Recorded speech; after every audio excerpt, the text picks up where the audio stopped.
outono e inverno. Como cuidar da pele nessas duas estações do ano? E os procedimentos estéticos? Quais são indicados para realizar no frio? Essas e outras dúvidas serão tema do nosso programa desta semana com a nossa convidada, a doutora Ariane Rubin Coco, médica dermatologista. Não saia daí que o nosso programa já vai começar.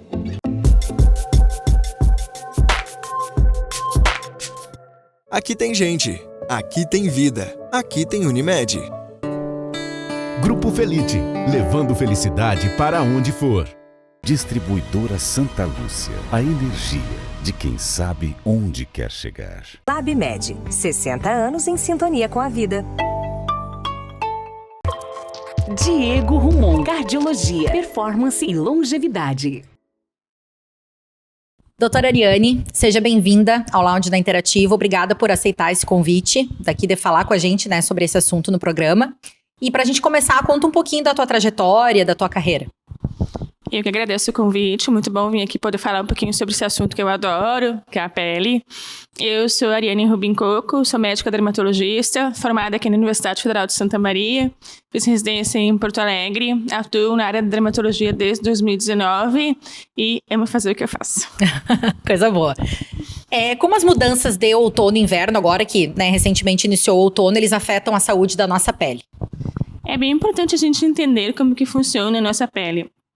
A saúde da pele depende muito dos fatores intrínsecos, que é o nosso envelhecimento, a dieta que a gente toma, a água que a gente bebe todos os dias, e também sobre fatores extrínsecos, que seria o clima, tabagismo e outros fatores. Na região do outono e inverno, atua muito a parte do clima, tá? O que acontece agora nessa época do ano? A temperatura do ar, ela cai, tá? A umidade do ar cai também. O frio e a umidade do ar muito baixa fazem com que a nossa pele tenha tendência a ressecar. Tá? E junto com isso vem os banhos quentes e demorados, que vão fazer com que a pele fique mais ressecada ainda, tá? Então é muito comum nessa época os pacientes começarem com sintomas de pele descamando, coceira na pele, a pele um pouquinho mais vermelha, uma sensação do atrito da pele enganchando nas coisas devido a esse ressecamento da pele. Tá? Então, a gente sempre pede para os pacientes evitar um pouquinho o banho quente, dar uma reforçada na hidratação, porque a gente vai sentir um pouquinho mais a pele nessa época mesmo. Não dá uma exagerada tão grande, Apesar de pedir. E quais são as principais doenças e problemas de pele que podem acontecer nessas estações? Bem importante frisar que a nossa pele ela tem uma barreira natural, que é como se fosse um manto lipídico que nos protege, que dá a função de proteção da barreira cutânea. No frio, essa barreira tem tendência a ressecar. Quando o paciente começa a tomar banho muito quente, exagerados sabonetes ou tomar muitos banhos durante o dia, a gente acaba removendo essa barreira que serve para nos proteger. A pele começa a ficar vermelha, ressecada, às vezes com fissuras e rachaduras que vão predispor a inflamações e infecções. Tá? E também os pacientes que têm tendência a criar umas doenças dermatológicas vão desencadear essas doenças agora. O que a gente mais vê nessa época? Dermatite seborreica, que é a famosa caspa que todo mundo conhece. Tá? O paciente tem descamações no couro cabeludo, pode ter descamações na área do rosto, sobrancelha, nariz, área de barba. Pior a dermatite atópica, que é bem comum em crianças, que seria como se fosse uma asma da pele, que geralmente nessa época os pacientes começam a sofrer por causa do banho quente, por causa do frio mesmo. E a psoríase também piora bastante, é uma doença bem conhecida por todos. Além disso, os pacientes que têm tendências a alergias têm tendência a sofrer mais com as reações alérgicas na pele quando a pele está mais ressecada. Então é bem importante cuidar por causa disso. Os cuidados diários indispensáveis nessa época do ano, o que a gente pode fazer para manter a pele saudável durante o frio? Indispensável, hidratação. Como eu expliquei, a gente tem na nossa pele um manto lipídico que nos protege contra os fatores externos. Então, como a gente começa a tomar o frio, faz com que ela resseque, é muito fundamental tu repor esse manto lipídico de maneira externa, que seria o hidratante, tá? E usar o hidratante hipoalergênico, nessa época geralmente ajuda mais hidratante em função em creme ou loções, hidratantes que tenham ceramidas, pantenol, ureia, ácido hialurônico. Se puder, fazer hidratação 2 vezes por dia. Não tomar banhos demorados, o banho tem que ser morno, tem que ser rápido, o banho tem que ser no máximo 15 minutos, Essa não acho ficar uma hora eu acho de que essa banho. deve ser a maior dificuldade, com certeza. Com certeza, a gente ainda sabe mais que numa é cidade difícil, como Santa mas Maria. aquele banho que sai com as costas vermelhas, nem pensar. Aham. Não esquecer de hidratar pele- os lábios, porque o lábio também sofre bastante. A gente começa a perceber que o ar-condicionado também faz com que resseque bastante o lábio. Não esquecer do velho amigo protetor solar. Começa essa época com o frio, o pessoal acha que não precisa mais usar protetor, mas assim, os raios ultravioletas estão presentes. O frio, o vento, a chuva, não preciso mais protetor solar. Mas o raio ultravioleta A, que é o raio ultravioleta que envelhece, que gera manchas, 80% dele está presente nos dias que tem nuvens, que está chovendo, por exemplo. Então tem que usar protetor solar no mínimo 30 todos os dias. Basicamente isso, os cuidados da saúde de pele. Essa hidratação, ela tem a forma como ela é indicada, ela muda em outras estações? Ou esse hidratante mesmo para repor esses nutrientes é a mesma coisa tu usar no outono, no inverno, no verão? Ou modifica de uma estação para outra? Geralmente no verão, a nossa pele, porque a gente transpira mais, a gente sua mais, a nossa pele tem tendência a ficar um pouquinho mais hidratada, tá? Às vezes fica mais com a tendência de ser oleosa. Apesar da oleosidade e da adaptação serem coisas diferentes, a gente tem a tendência que a nossa pele está hidratada no verão. Então, conforme o tipo da pele do paciente, no verão a gente prefere hidratantes mais leves. Hidratantes em gel, pro rosto, em casos até em sérum. Mas no inverno, se o paciente não tem uma pele muito oleosa, o ideal é abusar de hidratantes bem grossos, tipo cremes, um pantenol, hidratantes que vão fazer uma oclusão na pele, para essa pele não perder tanta água pro meio ambiente com o frio. Até para dar essa diferença mesmo, para não sair esse ressecado que parece, né? Para dar essa aparência mesmo de pele. E aí é aquilo que a gente tava falando, né? Que você comentou, a exposição solar diminui no inverno, mas é sempre necessário usar protetor solar independente da estação. Isso é regra geral. Exatamente, eu falo isso para meus pacientes. É dia porque tem sol. Se tem sol, temos que passar protetor solar. 80% dos raios ultravioleta A atravessam as nuvens. O raio ultravioleta A consegue atravessar os vidros. Então, a gente está dentro de casa de dia, preciso passar protetor solar? Sim. Tá chovendo, preciso protetor solar? Sim, tá? O dano do sol sobre a nossa pele é cumulativo, tá? Tudo que acontece lá pra frente, câncer de pele, melasma, envelhecimento, manchas, é pelo que o sol que tu pegou a vida inteira. Então, tem que manter mesmo os cuidados com o sol todos os dias. Com certeza. E os procedimentos dermatológicos mais indicados para outono e inverno? Quais são eles? O outono e o inverno são uma época ótima para fazer procedimentos dermatológicos. Por quê? Porque pela menor incidência do raio ultravioleta, pelo paciente poder ficar mais em casa, mais coberto, por não ter tanto calor, a recuperação pós-procedimento é melhor. Tá? Os pacientes não ficam tão inchados, os pacientes não precisam se preocupar com uma pigmentação indesejada na pele por ter pegado o sol. O fato de a gente estar mais coberto faz com que o paciente fique mais hidratado, a gente consegue abusar mais dos hidratantes que no verão, tá? Então, geralmente, nessa época, a gente faz procedimentos que façam com que o paciente faça, digamos, amenizar manchas, melhorar ruguinhas, estimular colágeno, que são procedimentos que seriam mais agressivos, tipo peelings químicos, lasers, microagulhamentos. São procedimentos ótimos para fazer nessa época. Geralmente a gente começa a fazer tipo em abril e vai até outubro fazendo e dá uma parada no verão. Não pode fazer no verão? Não, pode ser feito no verão, só que os cuidados são muito maiores do que no inverno. Tudo não digo tudo, né? Mas no verão bastante coisa fica mais difícil pela exposição mais intensa ao sol, né? E o calor prejudica bastante. E os cuidados específicos após esses procedimentos, então, além dessa questão de poder ficar mais em casa, mais recluso, né? Isso mesmo, porque daí o paciente vai passar os cuidados específicos, a gente fala com os procedimentos no geral, sempre. Evitar a exposição solar intensa, geralmente alguns procedimentos mais abrasivos, tipo laser, microagulhamento, a gente pede para o paciente evitar sol por uma semana. No verão isso fica difícil. Usar protetor solar de 3 em 3 horas adequadamente. Hidratar a pele 3, 4 vezes por dia. E se tu tá usando uma roupa mais aberta, uma coisa que pega mais sol, isso fica difícil, sabe? E ficar mais em casa, não vai inchar tanto, porque não tá tão quente, fica mais frio. Então, mas os cuidados são os mesmos, verão e inverno, fica muito mais fácil de cuidar no inverno. Né? Sim.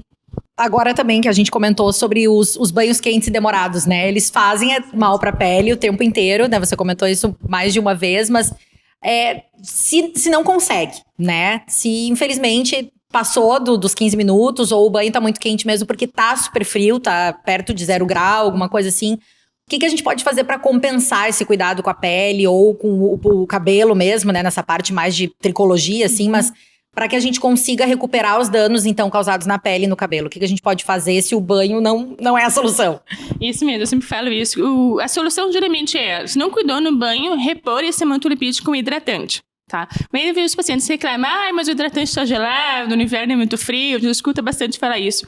Para os preguiçosos de plantão, existem hoje em dia várias opções de gel de banho que tem o poder hidratante. Então, a pessoa está se lavando e está se hidratando ao mesmo tempo, tá? Existe também cremes de banho, tá? Que são hidratantes que tu passa no banho e tu sai do banho e tu já está hidratado. Eles são a melhor opção? Não. Mas entre não passar nada e fazer isso, tu está garantindo alguma hidratação no banho, pelo menos, tá? E, segundo, o cabelo, bem lembrado. O cabelo, o paciente com dermatite seborreica começa a usar muito shampoo para antifúngicos, para dermatite seborreica, tem tendência a ressecar o cabelo. Toma banho com água muito quente, às vezes dorme com o cabelo molhado, isso vai piorar as doenças como dermatite seborreica. E a água muito quente também pode ressecar o cabelo. O que a gente orienta para os pacientes? Não lavar o banho, não lavar o cabelo com água muito quente, evitar dormir com o cabelo molhado, evitar prender o cabelo molhado, porque isso é favorecer a proliferação fúngica da dermatite seborreica. E existem alguns pacientes que fazem uma técnica que a gente chama de pré-poo. O que seria isso? Hidratar o cabelo. Chega em casa, tô cansada, passa um hidratante no cabelo, vai pra academia, fazer alguma coisa, uma arrumada em casa, e depois toma banho e tira. Isso dá uma hidratação rápida, que a gente pode fazer no dia a dia, e que vai melhorar um pouquinho a qualidade do fio. Não vai impedir a rotina e ainda vai estar, de alguma forma, hidratando. Isso mesmo. E os sinais que a nossa pele apresenta, né? Ela dá pra gente, ela vai mostrar pra gente de que tá precisando de uma atenção médica. Os sinais que eu falei logo no início seria mais ou menos assim: o paciente está com a pele muito ressecada, tá? O paciente começa a perceber que está apresentando placas vermelhas pelo corpo, coceira leve ou intensa no corpo, o paciente não dorme de noite porque está coçando, ou tem ardência em algumas partes do corpo, fissuras, o lábio, os pés, mãos, às vezes os pacientes começam a abrir as mãos com fissuras, tudo isso é sinal de que a pele está precisando de alguma coisa. A gente sempre orienta a procurar um dermatologista, não ficar deixando para depois, porque isso pode favorecer infecções e doenças de pele grave. Tá bem. E existe algum conselho geral que você gostaria de deixar para o nosso público, para manter a pele bonita, saudável, até por essa questão de maquiagem? Eu, falando por mim, pelo menos, eu gosto muito mais de usar maquiagem no outono e inverno, porque ela mantém no rosto, né? Tu pode passar o dia inteiro bem arrumado, do que no verão, que primeira passeada pela rua já acabou, já é boneco de cera, derreteu. Exatamente. As rotinas, o conselho para o inverno seria o conselho para o ano inteiro, tá? Número 1, melhor entidade possível, protetor solar. Protetor solar de manhã e reaplicar de meio-dia. Protetor solar não dura o dia inteiro. Lembrando a maquiagem, fica o dia inteiro. Às vezes, os pacientes que gostam de usar maquiagem, a gente dá a dica de usar protetor solar com cor, porque ele acaba funcionando como uma basezinha e aí tu replica ele ao longo do dia. É uma dica boa pra quem não gosta muito de passar protetor solar e gosta de usar maquiagem, tá? Sim. Então, abusar do protetor solar, nunca esquecer dele, tá? Número 2, manter a hidratação em dia, tá? Manter uma rotina de skincare, tá? Cada paciente tem sua rotina, porque a cada pele se adapta a uma coisa diferente. E outra coisa que é bem importante ressaltar, a nossa pele muda ao longo das estações, como nós estamos falando agora. A gente atende bastante paciente que fala, meu protetor solar funciona no verão, não funciona no inverno, porque a gente muda ao longo das estações, tem que adaptar a cada estação. E visitar um dermatologista anualmente para revisar os sinais. Com certeza. E esses produtos dermatológicos que a gente tem em casa que ganhou um presente, né? Ou já gosta de um cheirinho de um hidratante específico e coisa. Tem problema a gente continuar utilizando eles? Eles vão servir para essa questão de hidratação? Ou até mesmo a questão de quem gosta de usar sempre batom ao invés de um hidratante labial, alguma coisa assim. Tá hidratando, tá cuidando da pele? Ou tem produtos mais específicos? Tem que ter esse cuidado mais detalhado? Depende do tipo de pele, tá? Se o paciente é um paciente que tem uma pele normal, que não tem tendências a alergias, não tem dermatite atópica, não tem nenhuma dermatite, geralmente os produtos no geral servem para o paciente. A gente sempre fala para os pacientes, testa, hidratou? Tá bom, isso serve para ti. Tá? Agora, eu tenho um paciente que percebe que tem uma dermatite atópica, uma seborreica, uma psoríase, umas alergias de pele, e daí a gente orienta a usar hidratantes em creme, hidratantes que sejam hipoalergênicos, que não tenham cor, que não tenham perfume, mas aí seriam casos mesmo de paciente. Não tem que fazer aquela linha que eu tenho, que passar esse aí é mais uma questão de uma consulta mesmo para... cuidado é o que importa. Claro. Tá? Se a tua pele se adapta àquilo, usa. Tá, tu viu que tu usou, né? Ficou legal, a gente vai passar pra uma coisa mais específica mesmo. E é o que a gente mais enxerga, que a gente mais tem no nosso corpo, né? A pele, então... Exatamente, é o corpo inteiro. do corpo inteirinho, desde das mãos aos pés, a hidratação no rosto, né? Então, doutora, muito obrigada. Eu acho que a gente tirou as principais dúvidas agora para esses cuidados de outono e inverno. A estação fria, ela tem esses benefícios, né, de poder dos procedimentos e da pele, ela suportar mais a temperatura, né, ela aguenta mais, mas ao mesmo tempo, quando tem muito vento, quando tá um dia muito gelado, ela também pede um arrego, né? Isso. Então é muito bom a gente tirar essas dúvidas aqui e agradecer pela sua participação no programa. Para quem não viu também a revista interativa ou quem não viu nas nossas redes sociais, a doutora Ariane, ela inaugurou recentemente uma clínica nova no Vita Center. Nós estávamos lá, a gente fez a cobertura. Então, para conhecer também o trabalho da doutora Ariane, para visitar ela na clínica, muito obrigada por estar aqui conosco. Eu que agradeço pela oportunidade de falar sobre a pele. Obrigada.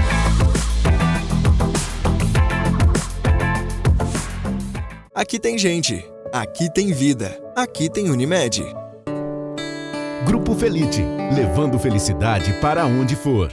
Distribuidora Santa Lúcia, a energia de quem sabe onde quer chegar. LabMed, 60 anos em sintonia com a vida.